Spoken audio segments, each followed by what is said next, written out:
அனைத்து ஓட்டுநர் சொந்தங்களுக்கும் மற்றும் நமது பிக் டிடிஎஃப் நண்பர்களுக்கும் வணக்கம். இப்போ நம்ம ஆக்டிங் டிரைவர் டியூட்டியில் ப்ராப்ளம் வந்தால் என்ன பண்ணலாம் அப்படின்னு சொல்லிட்டு பார்க்கலாம். ஏன்னா ஆக்டிங் டிரைவர் டியூட்டியில் அவங்க ரெகுலராக வச்சுருக்க டிரைவர் கிடையாது. நம்ம அந்த பார்ட் டைமில் அந்த டைமிங் மட்டும்தான் போவோம். ஒரு டைமுக்கு வந்தால் மட்டும்தான் போவோம். தொடர்ந்து அவங்களுக்கு நம்ம சர்வீஸ் பண்ண போகிறதில்ல. ஸோ நம்ம ஒன் டைம் தான் நம்மளோட ஆக்டிங் டிரைவர் டியூட்டிலேயே ஒன் டைம் கூட போகிற கஸ்டமராக இருக்கலாம். ஒரு சில ஓனர்ஸ்லாம் நம்மளை திருப்பி ரிப்பீட்டாக கூப்பிடுவாங்க. அதுமாரி கஸ்டமருக்கு நம்ம சர்வீஸ் பண்ணுறதுக்கு நம்மளுக்கே பிடிச்சிருக்கும். ஓகேங்களா? இப்போ பிடிக்காத கஸ்டமர் வந்துட்டாங்க. சப்போஸ் உங்களுக்கு ரொம்ப இரிட்டேட் பண்ணுறாங்க, ரொம்ப தொல்லை கொடுக்குறாங்க, உங்களை ரெஸ்ட் எடுக்க விட மாட்டுறாங்க, அப்படி வந்தால் என்ன பண்ணலாம்னு சொல்லிட்டு இந்த வீடியோவில் பார்க்கலாம். நான் அனுபவித்த என்னோடய பிரச்சனைகளை பற்றி உங்க கூட நான் ஷேர் பண்ணிக்கிறேன். எனக்கு வந்த கஸ்டமர் பார்த்திங்கன்னா, ஒரு கஸ்டமர் என்னை எடுத்துன்னு போயிட்டு நடு வெயில் நிற்க வச்சுட்டு வண்டியிலையும் உட்கார வைக்காமல், உட்காரத்துக்கு இடம் கொடுக்காமல், சாப்பாட்டுக்கு ஒரு டீ கூட வாங்கி கொடுக்காம நிற்க வச்ச கஸ்டமர் இருக்காங்க. அந்த கஸ்டமர் என்ன தான் வேணும்ன்ட்டு 2வது வாட்டி ஃபோன் பண்ணி கேட்டாங்க. நான் வர முடியாதுன்னு சொல்லிட்டேன். இது மாதிரி கஸ்டமர் நம்மளை டார்ச்சர் பண்ணுறாங்கன்னா நம்மளாவே விலகிக்கணும். நம்ம அவங்களே போக சொன்னாலும் நம்ம போகக்கூடாது, வேண்டாம், நம்மளுக்கு தேவையில்லை. நம்ம ஒரு மரியாதையாக நடத்தினா தான் நம்ம இடத்துல நம்மளோட கௌரவமாக முக்கியம். நம்ம ஆக்டிங் டிரைவர்ன்றதுக்காக எல்லாத்துலேயும் இறங்கி போகணுன்னு அவசியம் கிடையாது.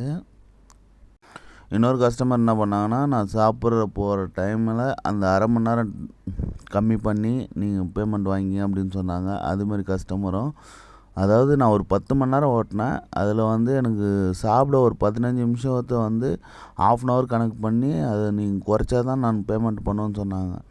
ஸோ அந்த கஸ்டமரையும் நான் அவாய்ட் பண்ணேன். 2வது வாட்டி என்னை கூப்பிட்டாங்க. நான் வர முடியாதுன்னே சொல்லிட்டேன், ஃப்ராங்காகவே சொல்லிட்டேன். ஏன்னா வண்டியில் சாவி கொடுக்குறதுலேருந்து க்ளோஸ் பண்ணுற வரைக்கும் தான் டைம். ஓகேங்களா? அதில் நடுவில் சாப்பிட போகிறது, பாத்ரூம் போகிறது, இதுக்கெலாம் அவங்க மைனஸ் பண்ணக்கூடாது. ஏன்னா நம்ம அவங்களுக்காக ஒதுக்கிட்டோம் அந்த டைமை. சரிங்களா? அந்த டைமுக்கு அவங்களுக்காக தான் நாங்கள் சர்வீஸ் பண்ண போயிருக்கோம். ஸோ அவங்க தான் நம்மளை அட்ஜஸ்ட் பண்ணிக்கணும். நம்ம எதை அட்ஜஸ்ட் பண்ணிக்கணும்னா, அவங்க எங்கே நிறுத்த சொன்னாலும் நிறுத்தணும், நம்ம எங்கே போக சொன்னாலும் போகணும். நம்மளுக்கு பசி மற்ற விஷயம்லாம் அட்ஜஸ்ட் பண்ணி தான் நம்ம வாழ்கிறோம். ஓகேங்களா? ஸோ நம்ம யாருக்காகவும் பயப்பட தேவையில்ல. நீங்கள் திரும்பி அந்த கஸ்டமர் நம்ம மந்த்லி ஜாப்லாம் போல், நம்ம டெய்லி சம்பாதிக்கிறத பற்றி தான் பார்க்க போகிறோம். ஸோ அதை மட்டும்தான் நம்ம குறிக்கோளாக வச்சுக்கணும். நம்ம கௌரவத்துக்கும் நம்மளோட என்ன சொல்கிறது, நம்மளுக்கும் ஒரு தன்மானம் இருக்குல்ல, அதை விட்டு கொடுக்காதீங்க. ஏன்னா அவங்களால வண்டி எடுத்துன்னு நவுத்த கூட முடியாது. அதனால தான் நம்மளை கூப்பிட்றாங்க. அப்படின்னும் போது நம்மளுக்கான ரெஸ்பெக்ட் நம்மளுக்கு கிடைக்கணும்ல. அப்போ எல்லோரும் ஓட்டுநரும் நம்ம ஸ்டாண்டர்டாக இருக்கணும். ஒரு கஸ்டமர் என்ன சொல்கிறான்னா, வண்டியில் உட்காராத, வண்டி லாக் பண்ணிட்டு சாவி என்கிட்ட கொடுத்துருன்றான். வண்டி இடத்துலேருந்து வண்டி விடுற வரைக்கும் நம்மக்கிட்ட தான் சாவி இருக்கணும். இப்போ சப்போஸ் வண்டி பின்னால் இன்னொருத்தவங்க விடணும், என்ன தான் பார்க்கிங் கிளியராக இருந்தாலும் நம்மக்கிட்ட தான் கீ இருக்கணும். வண்டி நம்மளோட பொறுப்பு.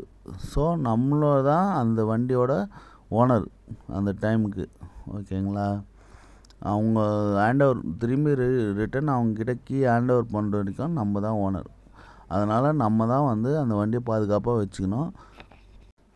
மற்றபடி நம்ம வண்டி ஆன் பண்ணுறது, ஏசியை போடுறது அப்படிலாம் வச்சுக்கூடாது. நம்ம என்ன ஜென்யூனாக நடந்துக்கிறோமோ அது மாதிரி நடந்துக்கணும். ஓகேங்களா? நமது அனைத்து ஓட்டுநர் சொந்தங்களுக்கும் இனிய புத்தாண்டு நல்வாழ்த்துக்கள். வாழ்வோம், வாழ வைப்போம், அனைவரும் வாழ்வோம். நன்றி, வணக்கம்.